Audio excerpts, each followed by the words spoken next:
हरिओम नमस्कार। बहुत स्वागत है आपका आश्रम यूट्यूब चैनल पर। आज हमारे सामने एनालिसिस के लिए एक नई हथेली आई हुई है। आइए देखते हैं इनकी हथेली को। जब हम इनके लाइफ लाइन पर यहाँ पर दृष्टि डालते हैं तो ये देखिए इनकी जीवन रेखा कुछ इस प्रकार से गई हुई है। दूसरी तरफ देखें कि जीवन रेखा यहाँ पर दो मुखी हो रही है। ये देखिए दो पार्ट में बट रही है और यहाँ पर एक अंदर में भी बट रही है।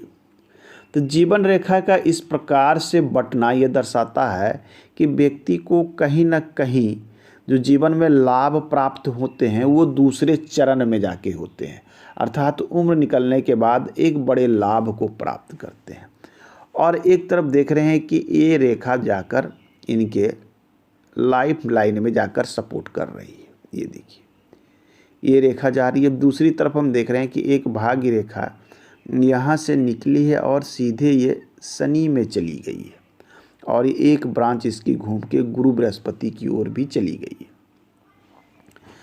अब ये दो चीज़ें सपोर्ट इनका ये कर रही है कि भाग्य यहाँ से निकला है तो स्त्री पक्ष से लाभ, स्त्री पक्ष ससुराल से भी लाभ हो सकता है, पत्नी से भी हो सकता है, माता से भी हो सकता है, या किसी अन्य स्त्री से भी इनको लाभ पहुंचेगा।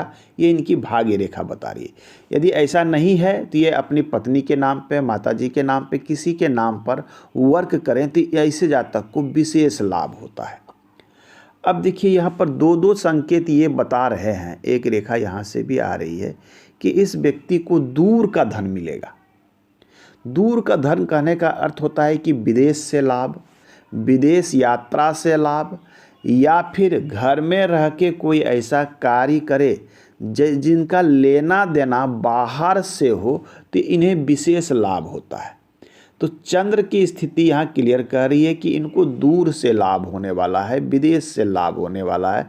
मूल स्थान को छोड़कर दूर रहने से लाभ होगा, या कोई कार्य ऐसा करते हैं जिनका संबंध दूर से हो तो इन्हें धन में विशेष लाभ पहुंचेगा। दूसरी तरफ हम देखते हैं कि इनकी मस्तिष्क रेखा बिल्कुल, ये देखिए ये रेखा बहुत स्पष्ट है। तो ये जातक मानसिक रूप से काफ़ी स्पष्ट और क्लियर होंगे, मानसिक रूप से काफ़ी स्पष्ट और क्लियर। हालांकि बहुत सारी रेखाएं इनके मस्तिष्क रेखा को काट रही है तो ये इनके मानसिक परेशानी, ये नेचर ऑफ वर्क में समस्या जिनके कारण मानसिक रूप से व्यथित हो जाना, समस्याओं में घिर जाना, इन चीज़ों को ये दिखलाता है। अब देखें हम यहाँ पर तो इनके राहु पर, ये देखिए यहाँ पर एक ये त्रिभुज का एक बहुत ही अच्छा नहीं लेकिन एक त्रिभुजनुमा आकार यहाँ पर बनकर आ रहा है। ये त्रिभुज यदि क्लियर स्पष्ट हो जाता है तो व्यक्ति भविष्य में बहुत बड़े संचित धन का मालिक बनेगा, जो यहाँ पर क्लियर अवस्था में दिख रहा है। अब भाग्य रेखा पे बहुत सारे सिंबल्स हैं, साथ में जीवन रेखा पर यहाँ पर एक देखिए बड़ा ट्रायंगल बन रहा है। ये बता रहा है कि ये व्यक्ति एक बड़ा प्रॉपर्टी बनाएगा, उम्र निकलने के बाद एक बड़ी प्रॉपर्टी, बड़े घर का निर्माण करेगा। ये देखिए यहाँ पर एक सिंबल है और दूसरा सिंबल इनके भाग्य रेखा पर दिखता है। ये देखिए भाग्य रेखा ऐसे गई है और ठीक यहाँ पर देखें ये त्रिभुज का निर्माण हो रहा है। इसके अंदर भी एक छोटा त्रिभुज का निर्माण है। ये त्रिभुज का निर्माण, ये जो ट्रायंगल इनके भाग्य रेखा पर बन रहा है ये बता रहा है अचल संपत्ति के बड़े योग को, कि उम्र के इस पड़ाव में एक व्यक्ति बड़ा संपत्ति बनाएगा, बड़ा घर बना ले, बड़ा फार्म हाउस खरीद ले, बंगलो बना ले, कोई न कोई बड़े संपत्ति का योग है। और ये योग कब आ रहा है? ये योग भी जब कैलकुलेशन देखा जाए तो करीब करीब देखिए ये 48 ईयर के बाद ही आ रहा है। 48वें वर्ष के बाद बड़े प्रॉपर्टी का योग भी दिख रहा है। हालांकि उसके पहले भी एक प्रॉपर्टी का योग इनके पास दिख रहा है। ये उसके पहले भी बनाएंगे लेकिन उसके बाद का ये योग हृदय रेखा के साथ में बन रहा है और ये ट्रायंगल के अंदर एक त्रिभुज और है। तो यह बता रहा है कि अचल संपत्ति या बड़े बंगले इनके पास में अवश्य आएंगे।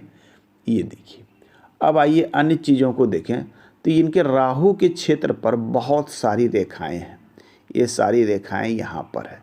ये उलझन और उलझाने वाली रेखा है, तो इन्हें राहु से संबंधित उपाय करने चाहिए। जो उपाय इन्हें बता दिया गया है, ये उपाय यदि करते हैं तो इन्हें बहुत अधिक इन सारी समस्याओं से राहत मिलती है।